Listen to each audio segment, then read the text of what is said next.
अस्सलाम वालेकुम dear students. आज हमारा ग्रुप थ्योरी का सेकंड लेक्चर है। पहले लेक्चर में हम लोगों ने सीखा था कि बाइनरी ऑपरेशंस क्या होते हैं, ठीक है।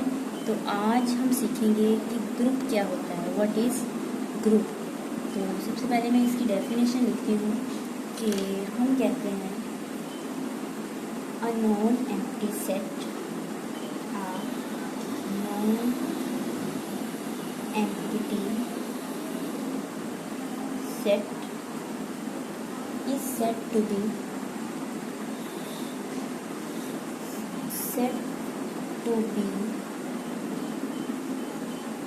a group। एक नॉन एम्प्टी सेट है, वो हमारे पास ग्रुप कहलाएगा under static binary operation.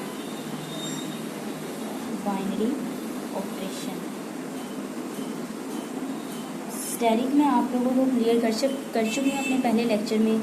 Static यहाँ पे अलजेब्रिक ऑपरेशंस हैं जो कि प्लस का हो सकता है, माइनस, मल्टीप्लिकेशन, डिवीजन, ठीक है, ये अलजेब्रिक ऑपरेशन है। फिर देखते हैं ग्रुप की डेफिनेशन को। A non empty set is said to be a group under static binary operation if, ठीक है। नॉन एम्प्टी सेट ग्रुप होगा अंडर स्टैटिक कब होगा, if it satisfy the following axioms, ठीक है। तो इससे हमें पता चला कि एक नॉन एम्प्टी जो सेट है वो अंडर स्टैटिक ग्रुप होगा। कब ग्रुप होगा, अगर वो जो हमारे पास एक्सियम्स हैं उनको सेटिस्फाई करें। वो एक्सियम्स क्या हैं, कौन से हैं, अब हम वो देखते हैं। बेसिकली हमारे पास 4 तरह से एक्सियम्स हैं। अब पहला उनमें से एक्सियम्स कौन सा है, पहला एक्सियम हम देखते हैं। फर्स्ट है हमारे पास क्लोयर लॉ, ठीक है। पहला एक्सियम हमारे पास है क्लोयर लॉ। हम कहते हैं for all A B belongs to group. For all हमने इन जनरल कोई से भी 2 एलिमेंट ले लिए ए और बी जो कि हमारे पास ग्रुप में से बिलोंग करते हों, ठीक है। दिस सिंप्लाइज अगर तो ए स्टैटिक बी भी बिलोंग करे ग्रुप में से, ठीक है। क्या हमने कहा, for all A B belong कर रहा है ग्रुप में से, कोई से 2 एलिमेंट्स हमने ले लिए ग्रुप के अंदर से।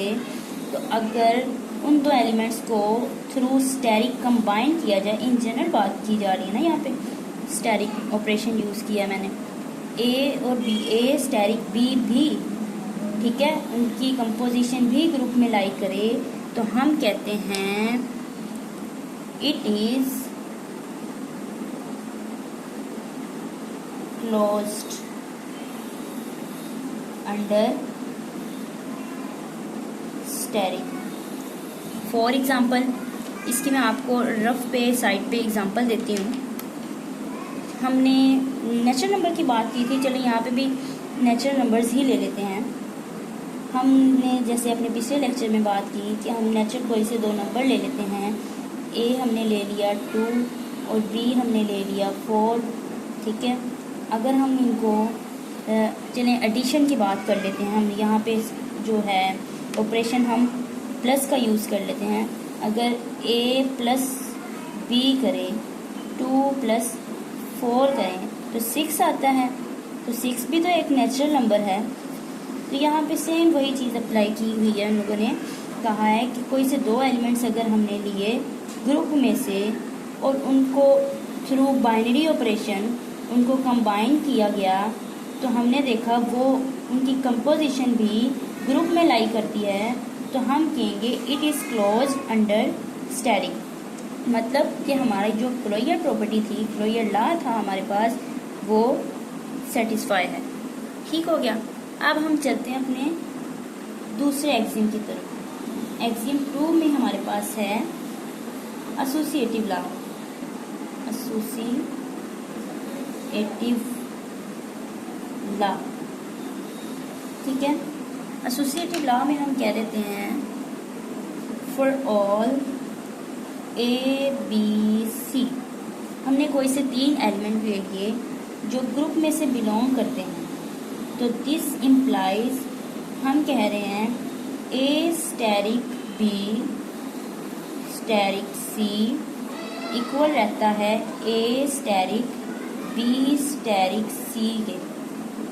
क्या मतलब हुआ इस बात का कि हमने कोई से 3 एलिमेंट ग्रुप में से लिए और हमने देखा ए स्टेरिक बी, पहले ए और बी को कंबाइन किया, देन हमने जो उनकी कॉम्बिनेशन आई उसको हमने कंबाइन कर दिया सी के साथ, ठीक है। पहले ए और बी को करें, बाद में सी को करें, बराबर रहेगा ए स्टेरिक बी स्टेरिक सी के, ठीक है। तो ये इक्वल रहेगी, ये हमारे पास होता है एसोसिएटिव लॉ। फॉर एग्जांपल, इसकी मैं आपको एग्जांपल लेती हूँ। हमारे पास यहाँ पे हम सी भी लेट कर लेते हैं, चलिए सी हमने ले लिया, 3 ले लिया। अब हम यहाँ पे कहते हैं हमारे पास 3 एलिमेंट्स हैं, 2 + 4 करें पहले, फिर +3 करें, वो इक्वल रहेगा 2 + ठीक है 4 + 3 के। कोई फर्क नहीं ना पड़ेगा, इन दोनों को पहले ऐड करें, बाद में थर्ड के साथ ऐड कर दें, वो आंसर सेम रहेगा। पहले हम दूसरे और तीसरे को ऐड करें, बाद में हम पहले के साथ उसको ऐड कर दें, तो ये आंसर सेम रहता है, इससे कोई फर्क नहीं पड़ता। तो ये था हमारा सेकेंड एक्सियम जो कि होल्ड कर रहा है, ठीक हो गया। अब हम चलते हैं हमारे तीसरे एक्सियम की तरफ। जो थर्ड एक्सियम है हमारा, जो तीसरी प्रॉपर्टी है ग्रुप की, वो ये है आइडेंटिटी एलिमेंट, ठीक है। थर्ड एक्सियम में कहता है जी, देयर एग्जिस्ट एन एलिमेंट ई इन जी। इससे मुराद होता है, ये जो हमारे पास नोटेशन है, इससे मुराद है देयर एग्जिस्ट एन एलिमेंट ई। ई से क्या मुराद है, ई यहाँ पे है हमारे पास, ई जो है हमारे पास वो है आइडेंटिटी, ठीक है। आइडेंटिटी एलिमेंट है ई हमारे पास यहाँ पे, कि उसमें आइडेंटिटी एलिमेंट एग्जिस्ट करता हो इन जी, सच दैट, इस तरह ए स्टेरिक ई करें या फिर ई स्टेरिक ए करें, इक्वल आता है ए के। For all a belongs to G. इसका क्या मतलब हुआ, अगर तो हमारे पास ग्रुप के अंदर आइडेंटिटी एलिमेंट एग्जिस्ट कर रहा है, किस तरह से एग्जिस्ट कर रहा है, सच दैट कि हम चाहे उस आइडेंटिटी को हमारे एलिमेंट के साथ पोस्ट मल्टीप्लाई करवा लें या फिर हम प्री मल्टीप्लाई करवा लें, तो हमारे पास आंसर जो है वो ए ही आएगा। For all a belongs to G, ठीक है। अब हमें पता है कि जो आइडेंटिटी होती है, अगर अंडर एडिशन बात की जाए,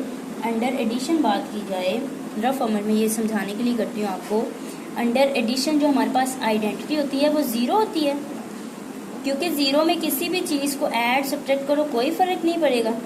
हमारे पास हमने लेट कर लिया, हमारे पास जो ए है, ए हमारे पास है 5, ठीक है। अगर हम 5 में 0 को ऐड करते हैं तो हमारे पास 5 ही आएगा, वो वापस ए ही आएगा ना। तो ये होती है आइडेंटिटी, जिसको ऐड सब्ट्रैक्ट करने से कोई फ़र्क नहीं पड़ रहा, ठीक है। तो ये तो थी हमारे पास एडिशन के लिहाज से आइडेंटिटी। सिमिलरली हमारे पास मल्टीप्लिकेटिव आइडेंटिटी जो होती है, जो मल्टीप्लिकेशन की आइडेंटिटी होती है, वो 1 होती है। अगर हमने 5 को 1 से मल्टीप्लाई किया तो अगेन हमारे पास 5 ही आएगा ना। तो आइडेंटिटी से कोई फ़र्क ना पड़े, वापस हमारे पास वही एलिमेंट आ जाए for all a belongs to G, तो हम कहते हैं आइडेंटिटी एलिमेंट उस सेट में, उस ग्रुप में, इस जो हमने यहाँ पे अभी जी लेट किया हुआ है, जी कह रहे हैं, जी की बात कर रहे हैं, आइडेंटिटी एलिमेंट एग्जिस्ट करता है। ठीक है। नंबर 4 हमारे पास जो एक्सियम है, 4 पे हमारे पास आता है इनवर्स एलिमेंट। हम इसमें लिखते हैं for each a belongs to G there exist a inverse belongs to G such that